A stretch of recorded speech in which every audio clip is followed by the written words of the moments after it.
আসসালামু আলাইকুম প্রিয় খামারি ভাই বোনেরা, আশা করি সবাই ভালো আছেন। Kadir farms and hatchery Khulna 0 point থেকে আমি মোহাম্মদ কাদির সিয়াম হোসেন বলছি। দেখতে পাচ্ছেন বেইজিং হাঁসের বাচ্চা ও জিনডিং খাকি ক্যাম্বেল হাঁসের বাচ্চাগুলো কিন্তু আমরা এই মাত্র হ্যাচারি থেকে আনছি। এগুলো বিভিন্ন জায়গায় ডেলিভারি দেবে। তার আগে আমরা কিন্তু এই দেখুন, এই যে খাবার, পানি এগুলো দিচ্ছি যাতে বাচ্চাটা সুস্থ সবল থাকে, এবং এই সুস্থ সবল বাচ্চাগুলো নিয়ে কিন্তু আমরা ডেলিভারি করে থাকি। কোনো প্রকার ক্যাট অসুস্থ বাচ্চা কিন্তু আমরা ডেলিভারি করি না। যে দেখুন এরা কত সুস্থ সবল বাচ্চা।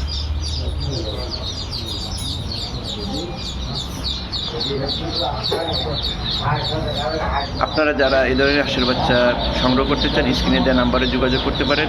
ডিমের জন্য আপনি এই জিনডিং খাকি ক্যাম্বেল, এই যে কালো এবং খাকি ক্যাম্বেলের কালার, এইগুলো নিতে পারবেন। আর মাংসের জন্য অবশ্যই বেইজিং হাঁসের কোনো বিকল্প নেই। সাথে এখন নতুন পিকিং স্টাফ রয়েছে, পিকিং স্টাফও সংগ্রহ করতে পারবেন আমাদের কাছ থেকে। নতুন ভিডিওতে আবারও দেখা হবে, কথা হবে। সে পর্যন্ত ভালো থাকুন, সুস্থ থাকুন। আল্লাহ হাফেজ।